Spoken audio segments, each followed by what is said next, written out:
Check, check, check, check, check, check, check.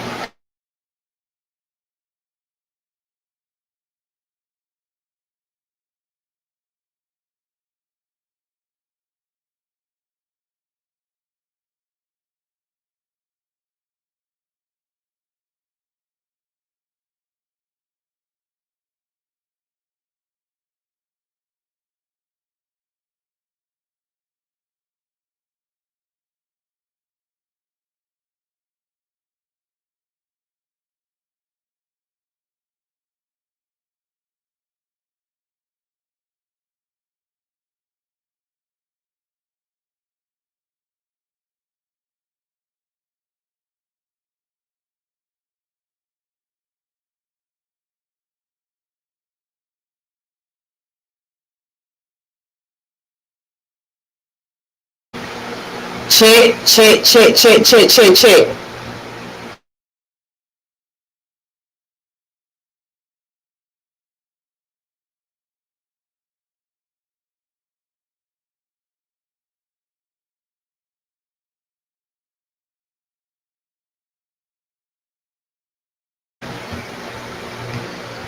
All right. All right, all right, all right, all right, all right, all right. So I'm here, y'all. I'm here. So may peace and power elevation be to all you beautiful people out there. What's going on? What's happening? This your girl Tiffany coming through here live in effect. So I had to do a little mic check before I get started. Shout out to the chat. Shout out to Brother Vinyasa. All right, so I'm glad that you was able to hear me. All right, so let's go ahead. Now today I want to get into the subject. It's going to be a little different. It's up my alley. When I say up my alley, this is one of my favorite subjects to deal with. So this subject is dealing with sociology, right?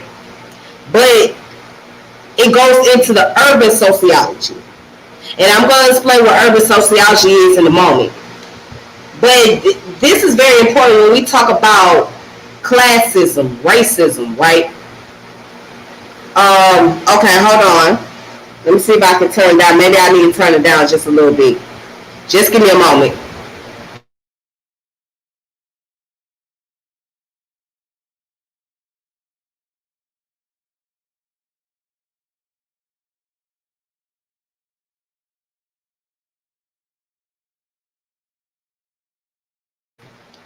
All right, so I turned the mic down just a little bit.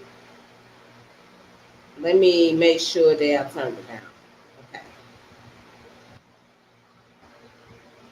All right, so anyways, so I'm getting into the subject, right? And this subject is dealing with classism, racism, and poverty. And we have to talk about the urban community, right? And when we talk about the subject, we have to get into all those things. We have to get into those categories. We have to be able to break those things down. So I want to talk about an individual who is a sociologist, and his name is William Julius Wilson. All right, so I have some books that he has written, and also I'm going into his biography. And then, like I said, I'm going to explain what urban sociology is. So let's go ahead and get started, shall we? So let's get started with who is William Julius Wilson.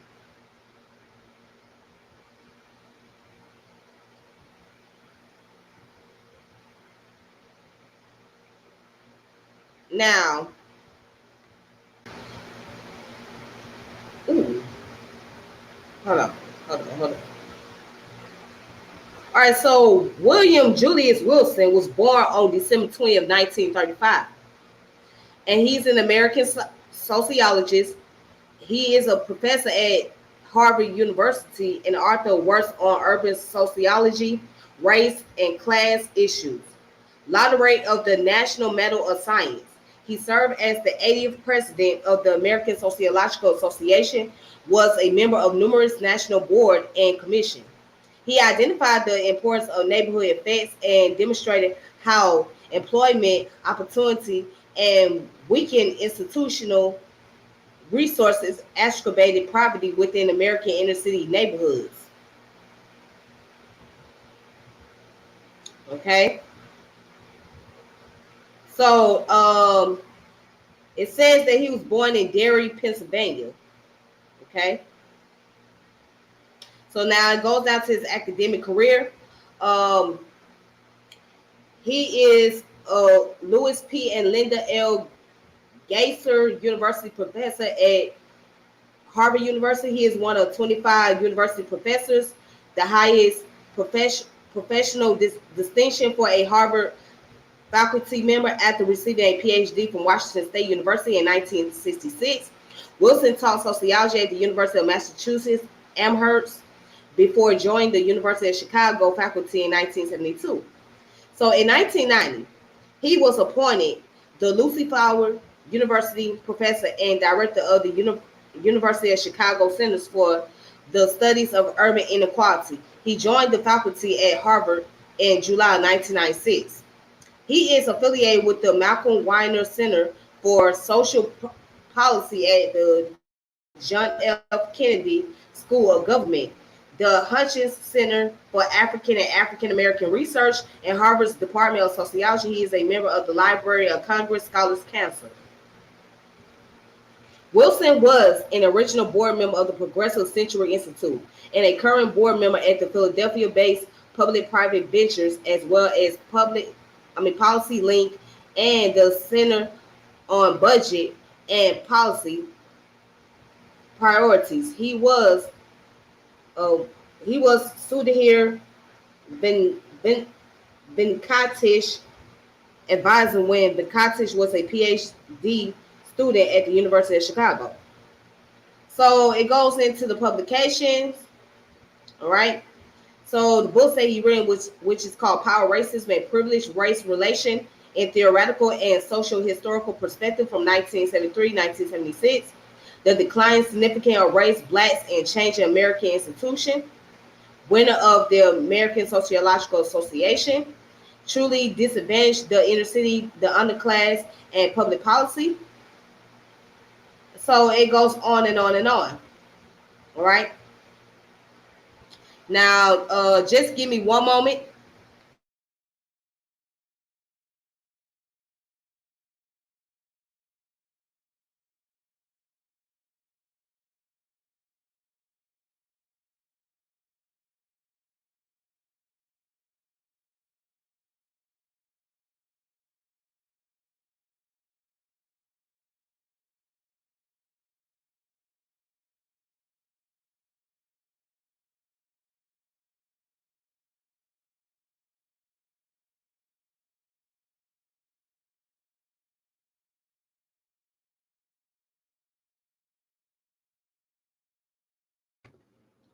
All right, so now what I'm going to do is I'm going to look up what urban sociology is, so that way we can be able to better address the subject. All right. So as you can see, he was a sociologist, or he is a sociologist, and he deals with what is going on as far as inner city life. All right. So now let's find out what is urban sociology. Now let's go into that.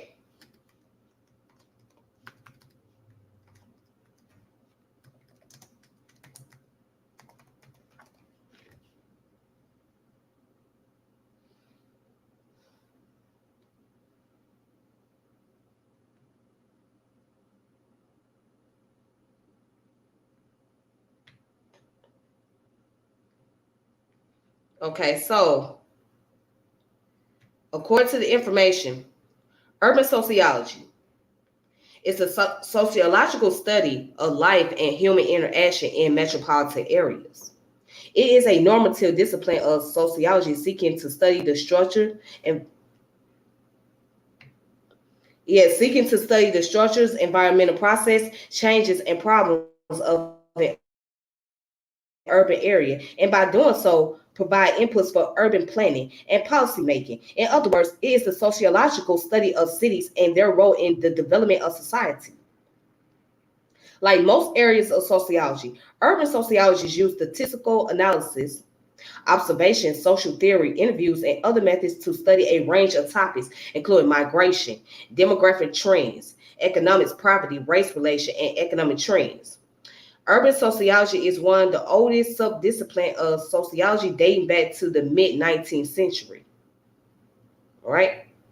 So the philosophical foundation of modern urban sociology originated from the works of sociologists such as Karl Marx, Ferdinand Tönnies, Emile Durkheim, Max Weber, and George Simmel, who studied and theorized the economic, social, and cultural process of urbanization and its effect on social annihilation, class formation, and production or destruction of collective and individual identities.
Okay, so let's go back to the article.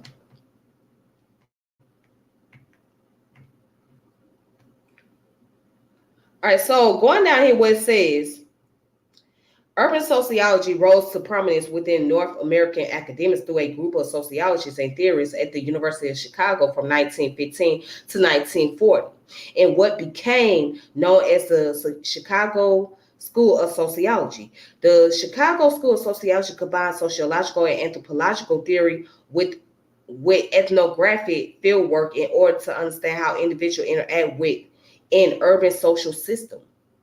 All right. So it says, unlike the primary macro-based sociology that had marked earlier subfields, members of the Chicago School placed greater emphasis on micro-scale social interactions that sought to provide subjective meaning to how humans interact under structural, cultural, and social conditions. The theory of symbolic interaction, the basis through which many of methodologically groundbreaking ethnographies were framed in this period, took primitive shape alongside urban sociology and shaped its early methodological leanings.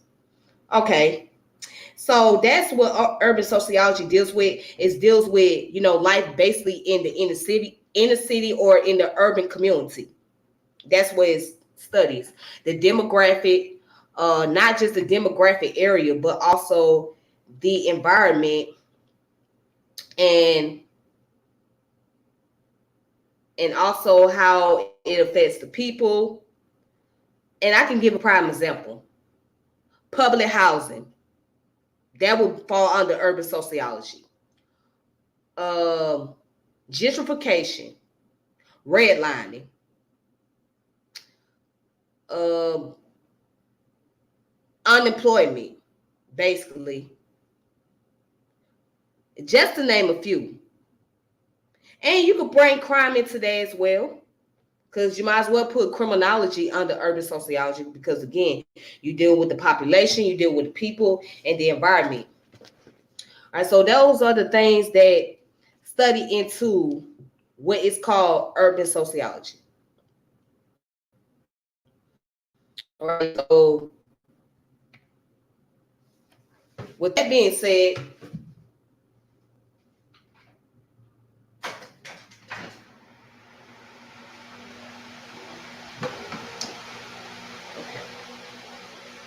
so yeah, with that being said, right, Urban sociology pretty much deal with all those components, deal with all those things.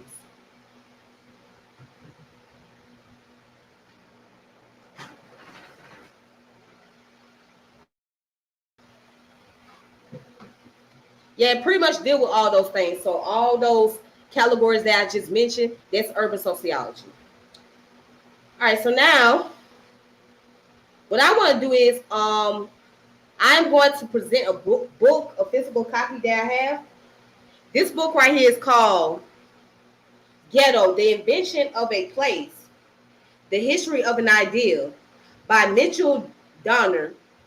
Okay?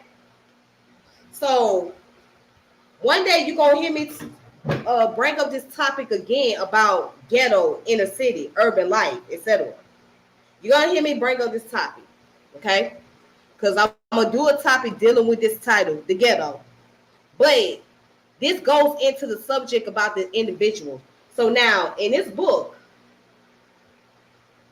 on chapter 4, it talks about Julius Wilson in Chicago in 1987. Okay?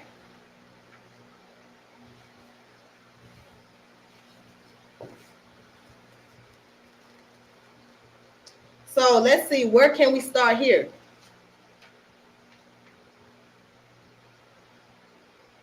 Now, first, let's get into what the chapter is about first, the first paragraph. It says, when Black used the idea of the ghetto to frame their experience at the time of World War II, they tied their political case to that of the Jews. In doing so, they were not making a literal comparison between the Blacks and the Jews' experiences, but they were making a claim that their experience was of comparable importance for Americans to that of Jews and in Europe, and should not be eclipsed by the horrors of Nazism. Okay, so this claim on America's conscience was all the more legitimate to Blacks because Black soldiers had been fighting the Nazis while Black neighborhoods were being constrained by restrictive covenants in the name of racial purity. All right, so by tying their experience to that of the Jews, Blacks were putting forward their predicament as a moral issue for America. America's Jews, as it were, entitled to a place of priority in America's conscience. So now that is the fourth chapter of this book. So let's get into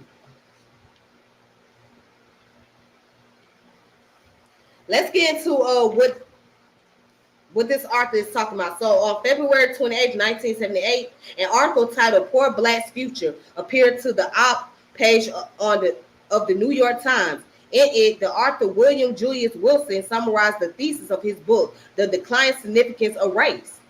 A relatively unknown 42-year-old University of Chicago sociologist, Wilson was initiating a debate that was to influence the intellectual landscape of social science for years to come. He argued that one of the unnoticed results of recent economic transformation in the United States was the decreasing importance of race and therefore the growing significance of class for understanding the life chances of Blacks.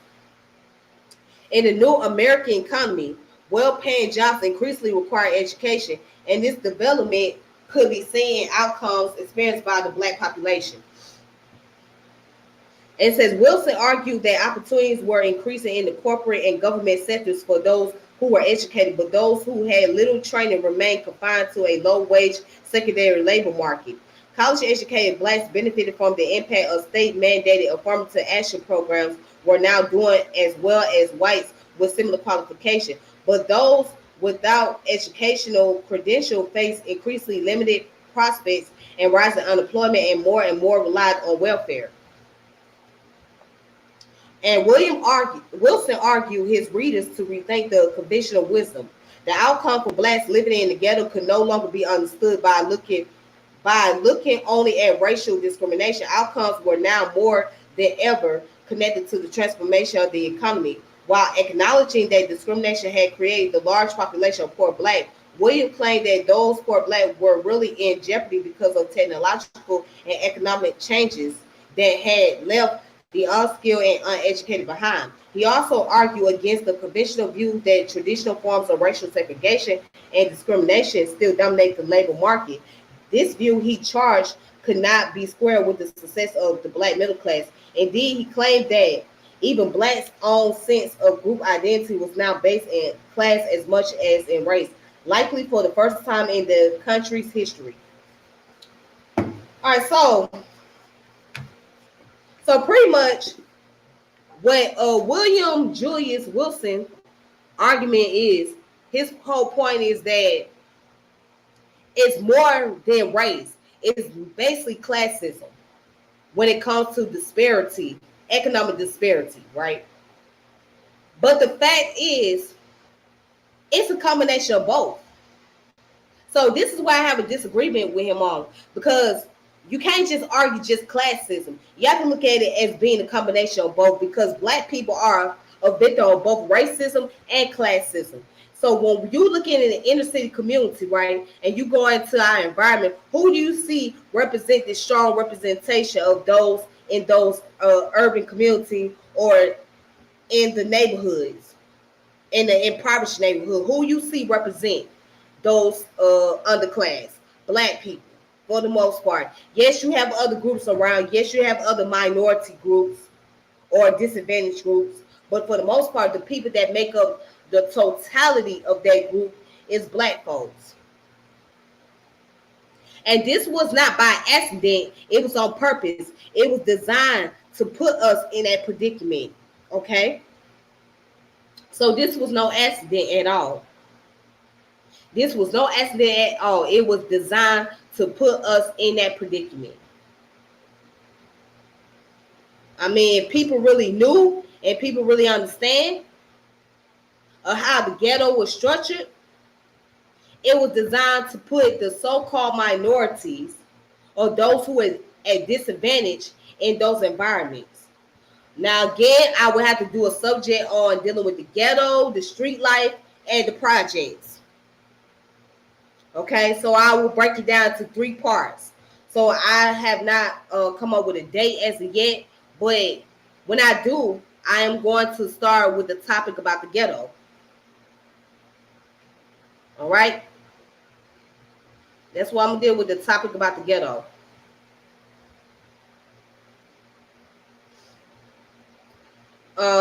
Let's see. Now, there are some books that I would recommend you guys to check out.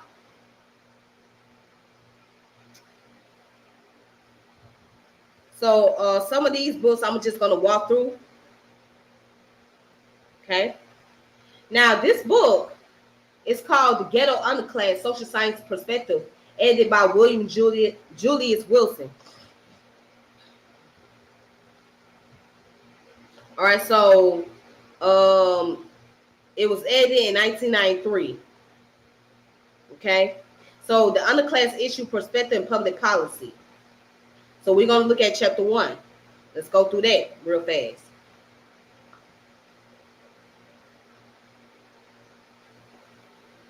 Now, as you can see, he gives the abstract. Now it goes down and says, during the decades of the 1970s, significant changes occurred in ghetto neighborhoods of large central cities. However, they were not carefully monitored or researched by social scientists during the 1970s and early 1980s. In the aftermath of the controversy over Daniel Patrick Moynihan's report on the black family, scholars, particularly liberal scholars, tended to shy away from the researching any behavior that could be construed as stigmatizing or unflattering to inner city minority residents. The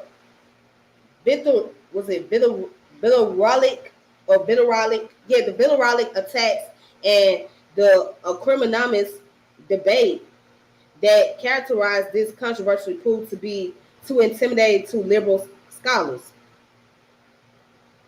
It says, accordingly, for a period of several years, and well after this controversy had subdued or subsided the problems of social dislocation in the inner city, ghetto did not attract serious research attention. This left the study of the ghetto dislocation to conservative analysis who, without the benefit of actual field research in the NC, put their own particular stamp on the problem. So much so that the dominant image of the underclass became one of people with serious character flaws entrenched by a welfare subculture who have only themselves to blame for their social position in society. Now, and this is where the problem becomes, because there are a group of black people. There are some black people who blame other black folks for being in the inner city or putting themselves or being in that predicament. And again, we didn't ask to be in no ghetto. Our people didn't ask for that. Our people was placed in what they called the ghetto. They was placed in those environments because that's where they had to go. They couldn't live in the suburban community. And they couldn't really stay in the rural towns like that because that was getting occupied and taken over. So where else was they going to go? And was it really their fault? How can't you blame the underclass for being placed in those environments? But let's go ahead and continue. All right.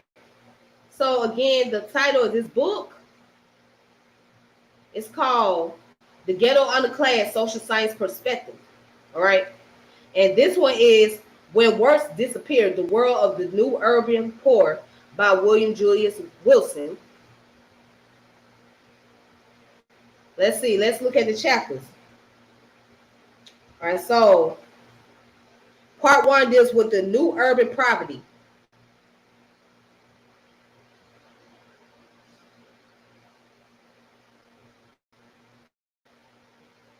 All right. So let's just go down.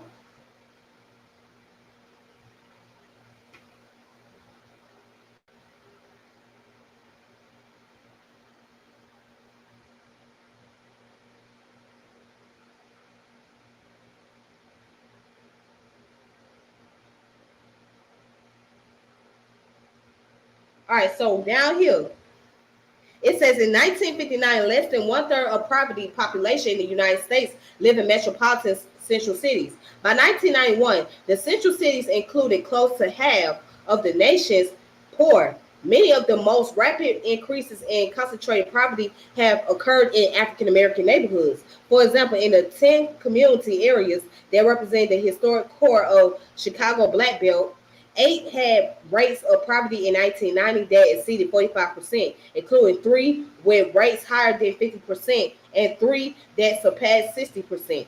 25 years earlier, in 1970, only 2 of these neighborhoods had poverty rates above 40%. And it goes on to say, in recent years, social scientists have paid particular attention to the increases in urban neighborhood poverty. Defining an urban neighborhood for analysis or analytical purpose is no easy task. The community areas of Chicago referred to in Figure 1.1 include a number of adjacent census tracts.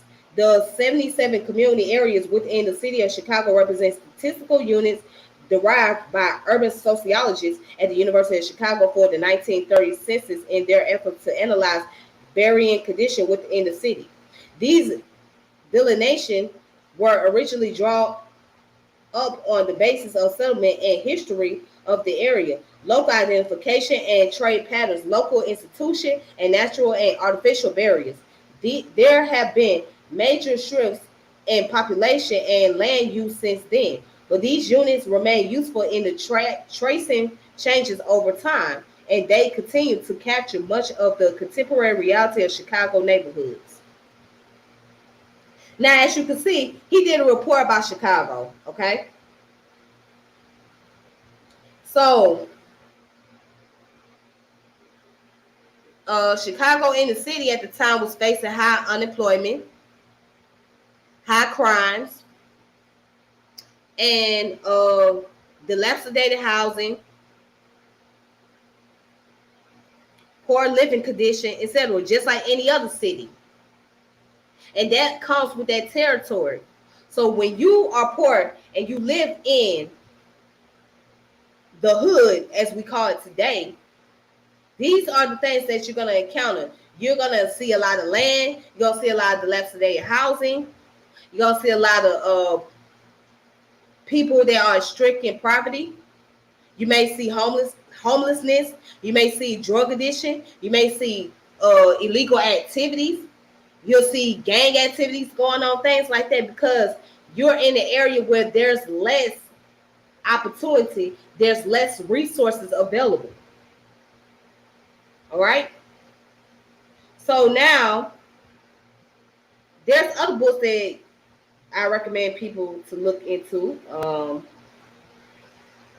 This one's called More Than Just Race: Being Black and Poor in the Inner City by William Julius Wilson. Okay. And then the books that's dealing with urban sociology is called Being Urban, a Sociology of City Life, which is by David A. Karp, Gregory P. Stone, William C. Yoles, and Nicholas P. Dempsey. And then there's this book called Code of the Streets: Decency, Violence, and the Moral Life of the Inner City, which again falls under urban sociology, all right, which is written by Elijah Anderson. So one day I will go into this book, all right, but I just wanted to leave you guys something to look into, read into, and whatnot. All right, so that's all I have for today, and I hope you guys enjoy yourselves. So I apologize for the constant interruption, all right, but you guys take it easy on yourselves, be safe, and until next time, may peace and power elevation be to all of you. And this your girl Tiffany, and I'm logging off saying deuces. And I'll talk to you all later, all right? So I'm going to continue on with the subject. So I have some more people that I'm going to present the title of the books and whatnot. And I will keep you guys posted on other subject titles that's related to this topic, okay? All right, so you guys be careful. And until next time, peace. Thank you.